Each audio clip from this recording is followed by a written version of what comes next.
And now we get to one of the weirdest episodes in art history, the Dada movement.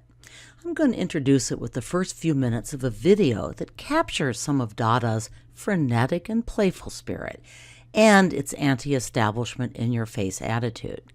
The entire video, the ABCs of Dada, presented appropriately starting with Z for Zurich, that's where the movement was founded, is up on Moodle in 3 parts. You may not have caught his name, but on the video you just heard from Hans Arp. In the Dada spirit, he believed that chance should determine his compositions. So he cut up pieces of paper, dropped them onto another sheet of paper on the floor, and glued the art that resulted. Dada artists also adapted the collage method to make political statements with photos. Hana Hulk has included images of her political heroes, Marx and Lenin, as well as a map showing where women can vote. She also stuck the heads of German military leaders on exotic dancers' bodies. So here are my snipped and blown up clips of these images.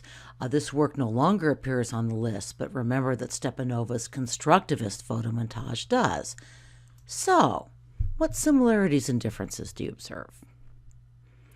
Basically, the Dada version is sharp, biting, satirical, and irreverent.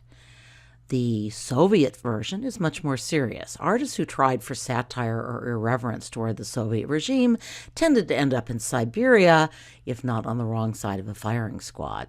I'm guessing, too, that the Dada artists would have found these worshipful red electrical wires over the top. And speaking of over the top, by far the most famous Dada artist was Marcel Duchamp. Believe it or not, the fountain, and yes, it is just a urinal, competes with Demoiselle d'Avignon for the title of most influential artwork of the 20th century. This urinal was one of a group of sculptures that Duchamp gave the name Ready Made. You must know the story of the fountain, so over to our next presenter. The fountain and other ready-mades appear on the AP exam all the time. Here's a 2011 example. Let's hear how Marcel Duchamp sort of answered that question in a 1965 interview with an art museum curator. So here are a few more ready-mades from the same era as the fountain. Actually, these are later reconstructions since the originals disappeared. The snow shovel on the left is a fan favorite. It even showed up on one of the one year's AP Art History t-shirt. According to the Museum of Modern Art website, Duchamp purchased the first version of this work in a hardware store in 1915, signed and dated the shovel, and hung it on display from his studio ceiling.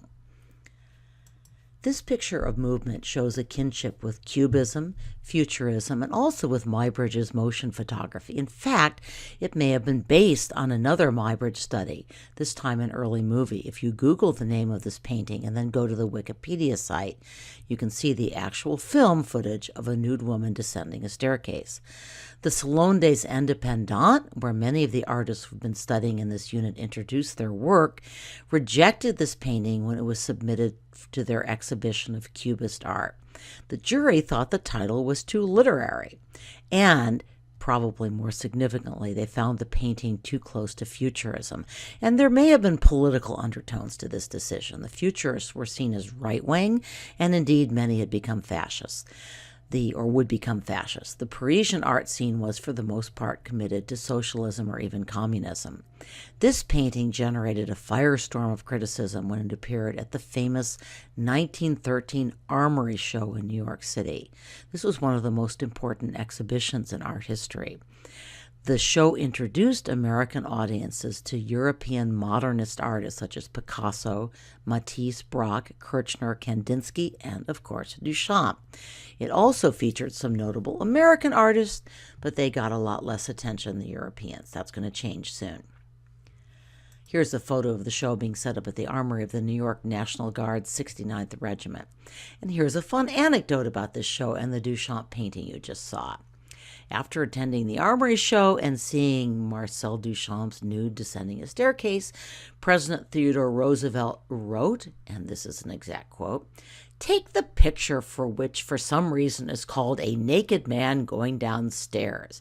There isn't in my bathroom a really good Navajo rug, which on any proper interpretation of the Cubist theory is a far more satisfactory and decorative piece. Now, if for some inscrutable reason it suited somebody to call this rug a picture of a well-dressed man going up a ladder, the name would fit the facts just about as well. When the Armory exhibition closed in Chicago, students at the School of the Art Institute celebrated the exhibition's close by staging a mock trial of Henri Matisse, whom they named Henri Hair Mattress. They convicted him of artistic crimes and burned 4 of his paintings in effigy. And on that note, I'll leave Dada and move on to another celebration of inner weirdness, the Surrealists.